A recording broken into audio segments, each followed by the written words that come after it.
Como um país extremamente pobre, sem litoral, com clima semiárido e com um mega deserto, conseguiu ser o mais rico da África? Este é o Visão Libertária, sua fonte de informações descentralizadas e distribuídas. Todos sabem dos problemas que o continente africano enfrenta: fome generalizada, corrupção, guerras civis, conflitos étnicos e tribais, pouca liberdade individual e econômica, altos índices de doenças e governos autoritários são apenas alguns dos empecilhos que travam o desenvolvimento de muitos países da região. Porém, mesmo em um ambiente tão hostil, a liberdade conseguiu prosperar em alguns locais do continente, e Botsuana é um desses expoentes. Esse país não possui litoral, tem um clima semiárido e sua maior parte é constituída de um deserto. Mas, mesmo assim, é um dos países mais ricos e o menos corrupto da África, sendo, de acordo com a Transparência Internacional, menos corrupto que países como Polônia, República Tcheca, Itália e Geórgia. Afinal de contas, como Botsuana conseguiu se desenvolver diante de tantas adversidades? Para isso, temos que voltar no tempo para entender a história de Botsuana. No século XIX, o território que hoje conhecemos como Botsuana fazia parte do Protetorado Britânico da Bechuanalândia, protetorado fundado no ano de 1885 pelo então Reino Unido da Grã-Bretanha e Irlanda, tendo se tornado independente do Reino Unido apenas em 1966, quando abandonou a nomenclatura colonial de Bechuanalândia e passou a se chamar Botsuana. Cabe aqui abrir parênteses. Repararam que foi usado o termo protetorado e não colônia? Bem, por mais que Botsuana estivesse sob domínio britânico, o fato de na prática ser um protetorado fazia com que as autoridades e líderes locais continuassem exercendo governança com certo grau de autonomia, mantendo intactas as estruturas, costumes, culturas e tradições do povo local. Essa prática destoava das comumente aplicadas por outros países europeus, que impuseram sua língua, culturas e costumes. Esse fato contribuiu para o desenvolvimento de Botsuana. No ano de sua independência, Botsuana era o segundo país mais pobre do mundo, com um PIB per capita de míseros $89 e com uma infraestrutura de apenas 12 quilômetros de ruas asfaltadas. A água, energia elétrica e saúde eram pouco acessíveis e pouquíssimas pessoas tinham formação superior. A economia do país girava em torno da agricultura de subsistência. Diante de todas essas dificuldades, Serret Sekama, chefe tribal e primeiro presidente de Botsuana, implantou medidas econômicas que destoavam completamente de outros países africanos. Em 1967, foi descoberta pela empresa britânica De Beers uma mina de diamantes na pequena cidade de Orapa. Após essa descoberta, foi feita uma joint venture entre a De Beers e o governo botsuanês,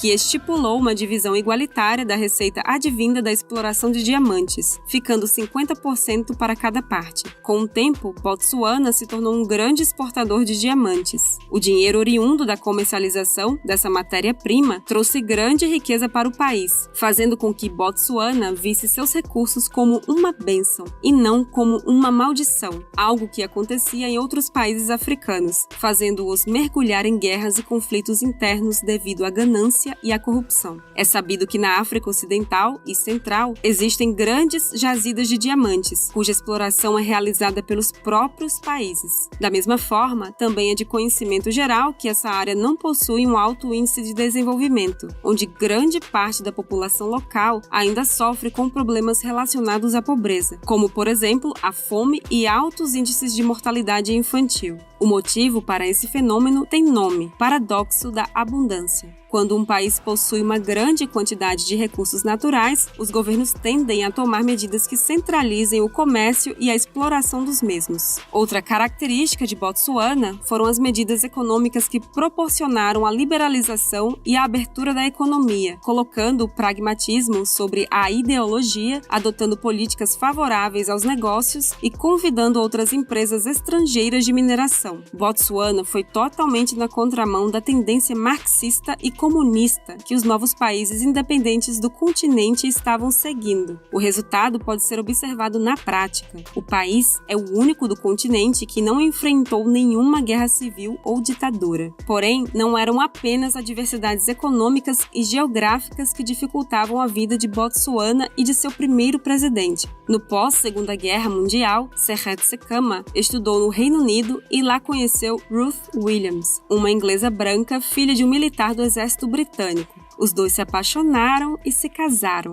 e esse matrimônio gerou muitas polêmicas internacionais. Afinal, um casamento interracial envolvendo um chefe tribal africano e uma inglesa branca era um tabu enorme na época. Tal matrimônio despertou grande incômodo no país vizinho do protetorado, a África do Sul, na época chamado de União Sul-Africana, onde estava vigente o apartheid. Os sul-africanos fizeram um apelo ao Reino Unido para que o casal fosse exilado na Europa, pois não queriam tolerar um casal interracial em uma posição de liderança no país vizinho. Pois é, o Estado tirando até mesmo a liberdade das pessoas de escolherem o seu cônjuge. Na época, a África do Sul era uma das maiores fontes de ouro e urânio do Reino Unido. Não querendo perder acesso a esses recursos, o Reino Unido acatou o pedido dos sul-africanos, e Seretse Khama e sua esposa Ruth Williams foram exilados na Inglaterra em 1951. Porém, após muita pressão e comoção internacional, em 1956, o casal teve seu exílio encerrado, voltando para Botsuana. Em 62, Seretse Khama fundou o Partido Democrático de Bechuanalândia e, em 65, tornou-se primeiro-ministro do protetorado, sendo a principal voz pela sua independência. Entre os principais pontos defendidos por Khama estavam a defesa de uma sociedade não racial, democrática e tradicional, onde ao invés da cor da pele, a capacidade e o caráter seriam os fatores determinantes para a conquista e as oportunidades de acesso. Óbvio que é tudo muito bonito na teoria, mas sabemos que na prática nada é um mar de rosas. Os ideais democráticos são apenas uma ilusão, uma forma de legitimar o uso do poder coercitivo do Estado. Por mais bem intencionados que sejam os ideais, os políticos conseguem subverter a função da lei a fim de se beneficiar. Por mais que Botsuana esteja muito melhor que seus vizinhos no ranking de corrupção, essa prática ainda é presente no local. Ian Khama, ex-presidente do país e filho de Seretse, foi acusado, juntamente com outros membros do governo, de formar um esquema de corrupção, em que os integrantes transferiam recursos para contas bancárias em paraísos fiscais. Por mais que o país não tenha caído no comunismo e esteja indo muito melhor do que os seus vizinhos, o sistema estatal sempre estará presente para obter vantagens às custas da população. Imagine se, ao invés de dividir os lucros com o governo, a mineradora britânica tivesse um contrato direto com a população local.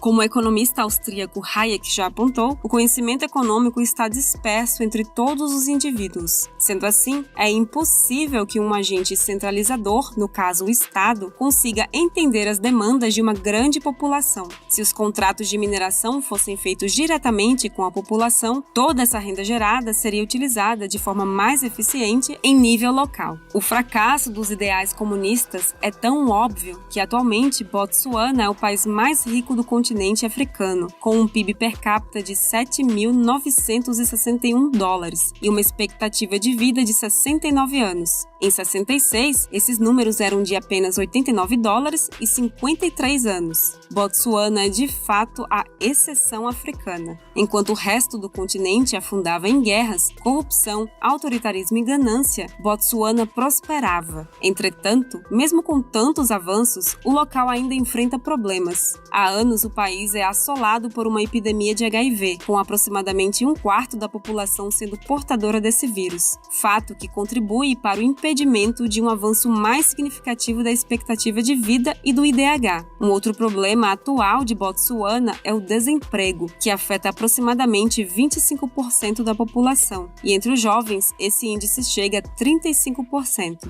A mineração de diamantes responde por 60% das exportações do país, com rendimentos anuais que vão de 1 bilhão a 3 bilhões de dólares. Entre 2002 e 2016, a média foi de 26 milhões de quilates quilates por ano, fazendo de Botsuana o segundo maior produtor mundial de diamantes, atrás apenas da Rússia. Porém, ter mais da metade da economia girando em torno de uma única matéria-prima é uma péssima ideia. A oferta global de diamantes mudou, o que fez a volatilidade dos preços aumentar ainda mais. A produção de pedras diminuiu de 34,2 milhões de quilates em 2006 para 20,5 milhões de quilates em 2016. Diante desse quadro, houve um maior incentivo ao ecoturismo, visto que desde 1995 o número de visitantes triplicou, o que tem gerado uma boa e relativa diversificação da economia. O turismo gera empregos e cria novos empreendimentos, como hotéis, safaris, restaurantes e agências de viagem. É óbvio que, como no caso da mineração de diamantes, apenas o turismo não é suficiente para garantir a prosperidade local. Porém, se Botsuana seguir no caminho da liberdade econômica e individual, seu povo saberá mais do que qualquer governante onde alocar os seus recursos. O pequeno país africano é mais uma prova de que o planejamento central não funciona, e é somente através da liberdade individual que os desafios serão superados.